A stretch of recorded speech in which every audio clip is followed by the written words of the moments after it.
ሰላም ተመልካቾቻችን የዕለቱን ዜና ከጂኤምኤም ቴሌቪዥን ይዤላችሁ ቀርብ ያለው አብሬያችሁ ቆይታ ማድረገው ቤቴል ታምራት ነኝ። በቅድሚያ ማርሰ ዜናዎቹን አስደምጣችኋለሁ። የኢትዮጵያ ወንጌላዊት ቤተክርስቲያን መካነ ኢየሱስ ብሔራዊ የመጽሐፍ ቅዱስ ሳምንት ምክንያት በማድረግ በለምለም መካነ ኢየሱስ ማህበረ ምዕመናን ሴሚናር ተካሄደ። የኢትዮጵያ ሙሉ ወንጌል አማኞች ቤተክርስቲያን የልማት ኮሚሽን ከጂስራ ጋር በመተባበር በሰላም ግንባታና ግጭት አፈታት ላይ ስልጠና ተሰጠ። ከውጪ በኢራንና በእስራኤል መካከል የተጀመረው ጦርነት ማንም ወደማይቆጣጠረው እሳት ሊሸጋገር ይችላል ሲል ተመድ ገለጸ። በኢራን ሲምዳን ከተማ አቅራቢያ በሬክተር ስኬል 5.2 ሆኖ የተመዘገበ የመሬት መንቀጥቀጥ መከሰቱ ተገለጸ።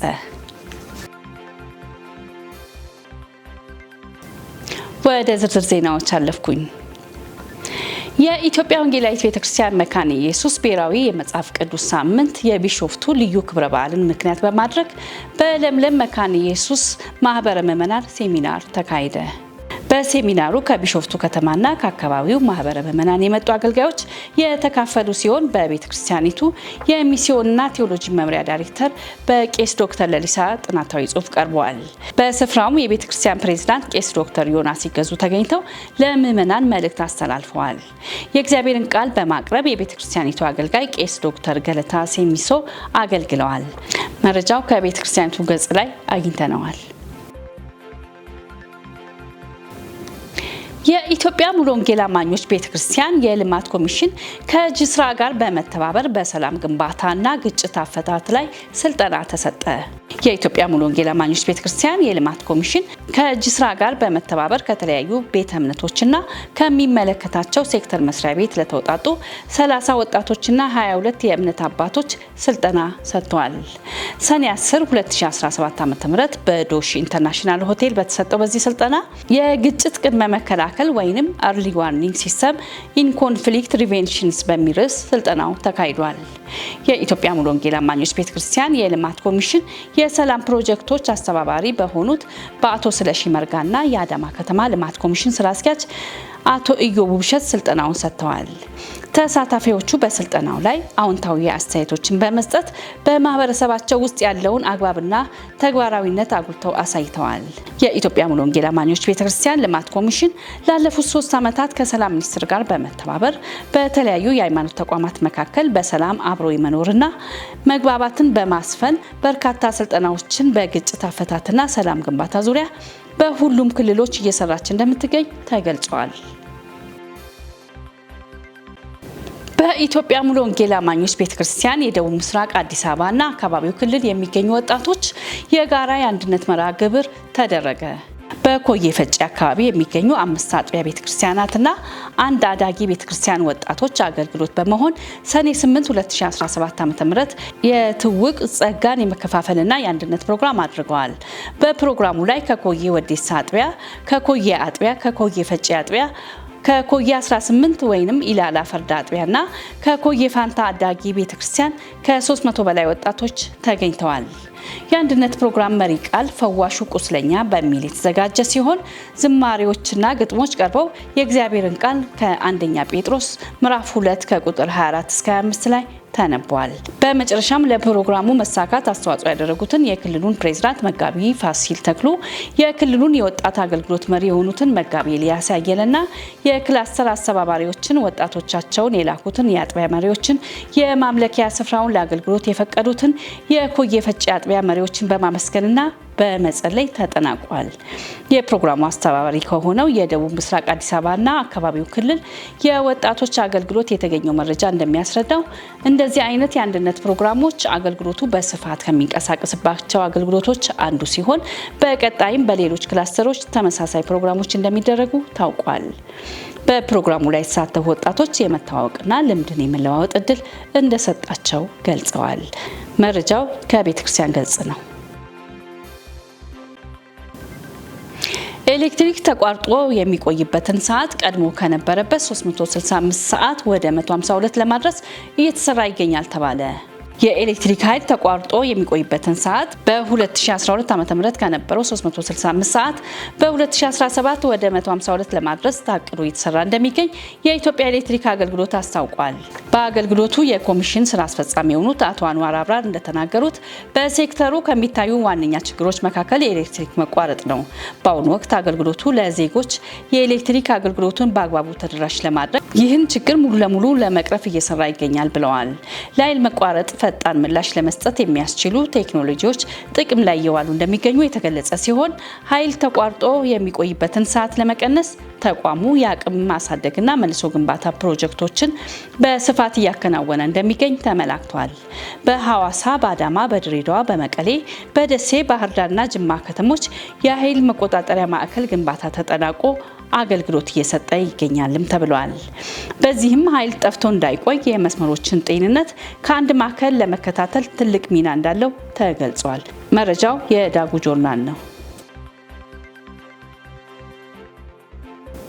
ከውጭ ወዳገኘናቸው ስናልፍ እስራኤል በምትፈጽመው ጥቃት አሜሪካ የምትሳተፍ ከሆነ ሲኦል ይፈጠራል ሲሉ የኢራን ባለስልጣን ተናገሩ።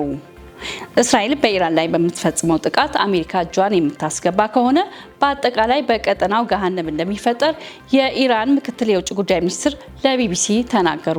ዳንኤል አንተነ ዝርዝር አለው። ይህ የአሜሪካ ጦርነት አይደለም ያሉት አቲብ ዛዴህ የአሜሪካ ፕሬዝዳንት ዶናልድ ትራምፕ በዚህ ከተሳተፉ በማይመለከታቸው ጦርነት ውስጥ የገቡ ፕሬዝዳንት ሆነው ሁልጊዜም ይታወሳሉም ብለዋል። ምክትል የውጭ ጉዳይ ሚኒስትሩ ጨምረውም የአሜሪካ ጣልቃ ገብነት ግጭቱን ወደ አረንቋነት እንደሚለውጠው፣ ቁጣው ተባብሶ እንደሚቀጥልና የሚፈጸመውም ጭካኔ የተሞላበት ጥቃት ማብቂያ እንደሚያዘገየውም ተናግረዋል። ምክትል የውጭ ጉዳይ ሚኒስትሩ ይህንን ያሉት በኢራን የሚሳኤል ጥቃት በደቡባዊ እስራኤል የሚገኘው ሶሮካ ሆስፒታል ከተመታ በኋላ ነው ተብሏል። የኢራን የመንግስት መገናኛ ብዙሃን ጥቃቱ ሆስፒታሉን ሳይሆን ከሆስፒታሉ አጠገብ የሚገኝ ወታደራዊ ስፍራን ኢላማ እንዳደረገም ዘግበዋል። የእስራኤል የጤና ሚኒስቴር በሶሮካ ሆስፒታል ላይ በተፈጸመው ጥቃት 71 ሰዎች መጎዳታቸውንም ገልጸዋል። ይህ በእንዲህ እንዳለ የእስራኤል ጦር ናታንዝ ማዕከልን ጨምሮ የኢራን የኒውክሌር ስፍራዎች ላይ ጥቃት መፈጸሙ ያስታወቀ ሲሆን ኢራን በእስራኤል ጥቃት ስለደረሰው ጉዳት እስካሁን የሰጠችው መረጃም የለም። አሁን ላይ ጥቃቱ የተፈጸመው ሐሙስ ዕለት ዋይት ሀውስ አሜሪካ በግጭቱ ውስጥ በቀጥታ ስለሚኖራት ተሳትፎም ትራምፕ በሚቀጥሉት 2 ሳምንታት ውስጥ ውሳኔ እንደሚሰጡ ካስታወቁም በኋላ ነው። አቲብ ዛዴህ ለቢቢሲ ሲናገሩ በእርግጥ ዲፕሎማሲ የመጀመሪያው አማራጭ ነው፣ ነገር ግን ጥቃቱ የሚቀጥል ከሆነ ምንም አይነት ድርድር አንጀምርምም ብለዋል። ኢራን በእስራኤል ላይ የምትፈጽመውን ጥቃትም በተባበሩት መንግስታቱ ለአንቀጽ 51 መሰረት ራስን መከላከል እንደሆነ ምክትል የውጭ ጉዳይ ሚኒስትሩ በተደጋጋሚም አስረድተዋል። እስራኤል ከ7 ቀናት በፊት በኢራን የኒውክሌር ማዕከላት ላይ ጥቃት ስትፈጽም ከፍተኛ የጦር አዛዦችና የኒውክሌር ተመራማሪዎችን ስትገድል በዲፕሎማሲያዊ ንግግር ውስጥ እንደነበሩም ተናግረዋል። ምክትል የውጭ ጉዳይ ሚኒስትሩ ግጭቱንም ምንም መነሻ የሌለውና አላስፈላጊም ብለውታል። ትራምፕ ኢራንን የኒውክሌር ስምምነቱን ብትቀበል ኖሮ ግጭቱ ሊከሰት አይችልም ነበር ሲሉም በተደጋጋሚ በሰጡት አስተያየት ላይም ምክትል የውጭ ጉዳይ ሚኒስትሩ ምላሽ ሲሰጡ እስራኤል ጥቃት ፈጽማ ሂደቱን እስከምታደናቅፈው ድረስ እየተነጋገሩ እንደነበረም ገልጸዋል። በተመሳሳይ ዜና በኢራንና በእስራኤል መካከል የተጀመረው ጦርነት ማንም ወደማይቆጣጠረው እሳት ሊሸጋገር ይችላል ሲል ተመድ ገለጸ። በኢራንና በእስራኤል መካከል የተጀመረው ጦርነት አፋጣኝ እልባት ካላገኘ ማንም ወደማይቆጣጠረው እሳት ሊያመራ እንደሚችል የተባበሩት መንግስታት ድርጅት ዋና ጸሐፊ አንቶኒዮ ጉተሬዝ አስጠነቀቁ። በሁለቱ ሀገራት መካከል ያለው ግጭት በከፍተኛ ፍጥነት እየጨመረ በመምጣቱ የንጹሃን ሞትና መፈናቀል፣ በመኖሪያ ቤቶችና በሲቪል ማህበረሰብ መሰረተ ልማቶች ላይ ውድመት፣ በኒውክሌር ተቋማት ላይ ጉዳት እያስከተለ ነው ብለዋል። ጦርነቱ በዚሁ ከቀጠለ ማንም ሊቆጣጠረው የማይችለው እሳት ሊፈጠር ይችላል። ያንን መፍቀድ አይገባንም ሲሉ አሳስበዋል። ዋና ጸሐፊው ቆም ብለን በጥሞና በማሰብና ትክክለኛ ውሳኔ መወሰን የወደፊት የጋራ ብሩህ ተስፋዎችን መዘየድ እንደሚገባም በኤክስ የማህበራዊ ትስስር ገጻቸው ባሰፈሩት መልእክት አስገንዝበዋል። የሁለቱ ሀገራት ግጭት ውድመት እያደረሰ እንዲቀጥል ከማድረግ በጋራ በኃላፊነት ስሜት በመንቀሳቀስ ቀጠናውን ብቻ ሳይሆን ዓለምን ከቀውስ ገደል አፋፍ እንታደግ በማለት ጥሪ አቅርበዋል። በግጭቱ ተዋናዮችና ግጭቱ ውስጥ ለመሳተፍ በመንደርደር ላይ የሚገኙ አካላትም ለሰላም እድል እንዲሰጡ ጠይቀዋል። በኢራን ሲምዳን ከተማ አቅራቢያ በሬክተር ስኬል 5.2 ሆኖ የተመዘገበ የመሬት መንቀጥቀጥ መከሰቱ ተገለጸ። የኢራኑ ታስኒም የዜና ወኪል የመንቀጥቀጡን መጠን 5.2 እንደሆነ ሲያሳውቅ የአሜሪካ ጂኦሎጂ ጥናት ማዕከል USGS በበኩሉ ክስተቱ 5.1 በሬክተር ስኬል መመዝገቡን አስታውቋል። የመሬት መንቀጥቀጡ ከሴምዳን ከተማ በስተደቡብ ምዕራብ 37 ኪሎ ሜትር ርቀት ላይ የተከሰተ ሲሆን 10 ኪሎ ሜትር ጥልቀት እንዳለው ታውቋል። የተከሰተው የመሬት መንቀጥቀጥ በሰውና በንብረት ላይ ስላደረሰው ጉዳት እስካሁን የተባለ ነገር የለም። ኢራን በጂኦሎጂያዊ እንቅስቃሴ በሚታወቀው የአልፓን ሂማሊያ ላይ የምትገኝ በመሆኗ በዓለም ላይ ለመሬት መንቀጥቀጥ በጣም ከተጋለጡት ሀገራት አንዷ ነች። እንደ ኢኮኖሚክስ ታይምስ ዘገባ ኢራን በዓመት በአማካኝ 2100 የመሬት መንቀጥቀጦችን የምታስተናግድ ሲሆን ከነዚህም ውስጥ 15 እስከ 16 የሚሆኑት ከባድ የሚባሉ ናቸው። ዘገባው የኢቢሲ ነው።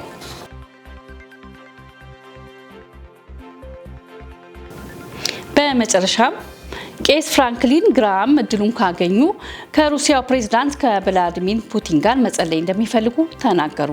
ዝርዝር መረጃውን ዳንኤል አንተነህ ያቀርበዋል።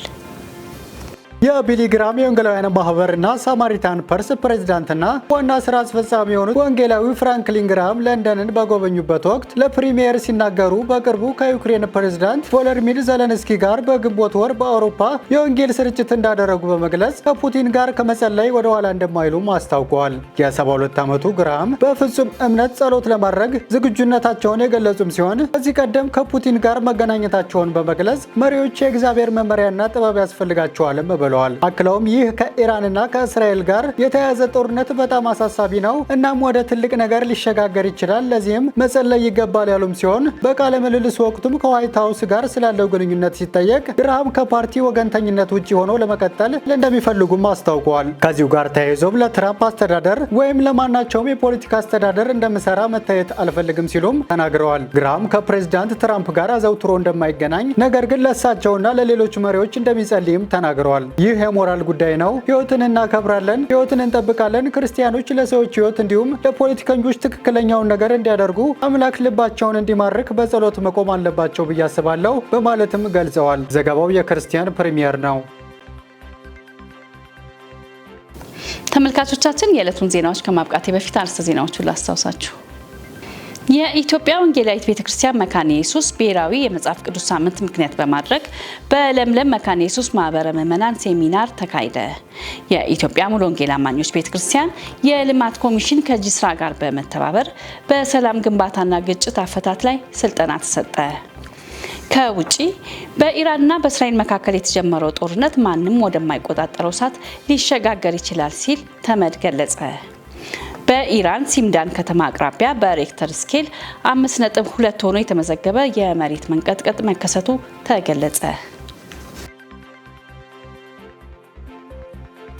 ለዕለቱ የያዝናቸው ዜናዎቻችን ይህንን ይመስሉ ነበር። ከአዘጋጆቹ ነጻነቱ አቁማና ዳንኤል አንተነህ ጋር አብሬያችሁ ቆይታ ያደረኩት እኔ ቤቴል ታምራት ነበርኩ። ከቀሪ ጄኤምኤም ቴሌቪዥን ፕሮግራም ጋር አብራችሁ እንድትሆኑ በአክብሮት ጋበዝኩ። ሰላም ቆዩ።